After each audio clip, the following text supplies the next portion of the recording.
said, I'm Kenney. When I got back from the Soaring Valor trip, just on the car ride home, I was talking with my mom, telling her about the experiences that I've had, the people that I've met, and the things that I've heard from generals that are current and generals in the past from World War II. And just talking about the stories started getting so emotional. We actually almost wrecked the car. So when I got home and I was talking to my dad, he said, "Why don't you sit down tonight and just write? Just write everything that you heard and everything that you saw and all that you learned while you were there." So later on that night, that's exactly what I did, and that's what I'm going to read for you now. It was a letter addressed to my veteran that I later sent to him. So that week, I met my hero, a man I won't soon forget. Along with 38 others there, my hero, Ken Butler, saved our world from tyranny, autocracy, and injustice of the most unimaginably hellish proportions. From the freezing Arkansas forests during the 3-month Battle of the Bulge to the liberation of Nazi death camps, Ken brought freedom, justice, and liberty to those who had begun to lose hope of ever observing it again. Ken fought selflessly, courageously, and without rest. For the 18 months he was deployed, he never once saw home.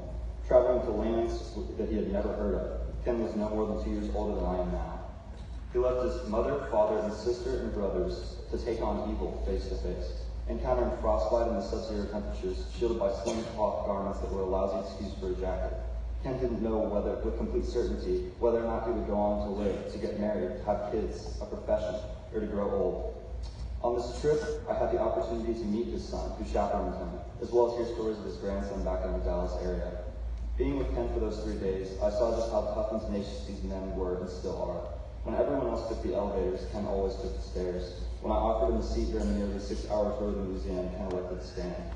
It takes a lot of guts to prepare for an invasion of mainland Japan, and yet had Japan not surrendered, Ken would have done exactly that. He told me several times about how the Japanese were training 12 and 13-year-old boys as well as girls to fight on the island, where Emperor Hirohito was seen as the sword of God. He knew that his chances of survival were slim. But even knowing the severity of the situation at hand, Ken was physically and mentally prepared to preserve freedom at all costs, even if it meant making the ultimate sacrifice. Even with all of these experiences permanently set in his mind, Ken still had a witty sense of humor that never failed to make me laugh. From his stories about selling his cigarettes on the German black market rather than smoking them, to his note that Truman is his favorite president for obvious reasons, Ken kept me thoroughly entertained. My biggest regret in all of this is that we couldn't have more time together. Though I grew closer to Ken in 3 days than I could to most in a lifetime, as I stood in the terminal shaking his hand, I kept asking God for 1 more hour. It's one thing to have someone teach you from a book about how Hitler was a bad man. It's a whole other game to hear somebody tell stories from the point of view of how cold it was in the Arkansas forest. It's a whole other to hear someone tell you firsthand about how they spent 3 months outside in sub-zero temperatures fighting to keep their fingers and toes from frostbite. The human aspects of war often get lost in the black and white pages of our history books, becoming points of knowledge or simple fun facts. Therein lies what I believe to be the fatal flaw of our generation. In a world where knowledge is so readily accessible and innovations such as the internet have made it easier for us to absorb this information at astronomically higher levels than previous generations could have, we often don't.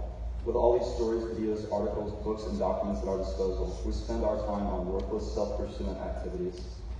I've had a few wise men tell me on this trip, those who forget history are bound to repeat it, and they're right. With all the conspiracy theories, false information, and overall lack of education throughout the modern world, it seems as though people are forgetting men like Ken and the sacrifices that they made, may be forgot all too easy. However, we haven't.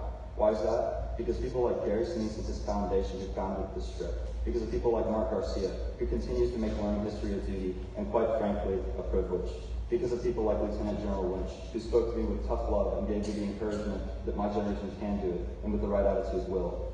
And because of people like Ken Butler, who gave so much, and in some cases all, to the pursuit, capture, and destruction of oppressive and tyrannical governments dedicated to desecrating the freedoms of their people. Because of Ken and his humble willingness to share his experiences with me over the course of these 3 days, I consider it my duty, honor, and privilege to carry these stories with me for the rest of my days and to share them at every possible opportunity. Ken, because of you, I will make sure that the sacrifices of those, both living and dead, who fought for our freedoms, were too often considered to be set in stone, will not be forgotten. Not now, not in a decade, not in my lifetime. Freedom is not free, and thank God for those who saw it worth fighting for.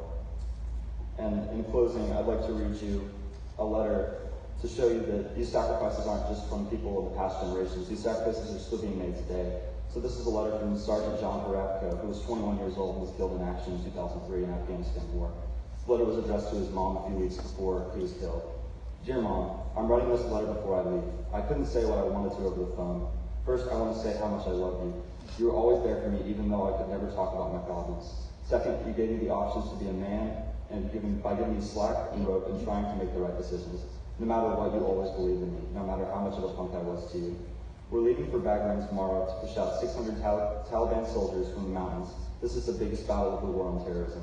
We already sustained 30 casualties and 1 killed in action. I don't want you to worry about me. I know you still will because I'm your son. Mom, I'm not afraid to die for something that I know is right.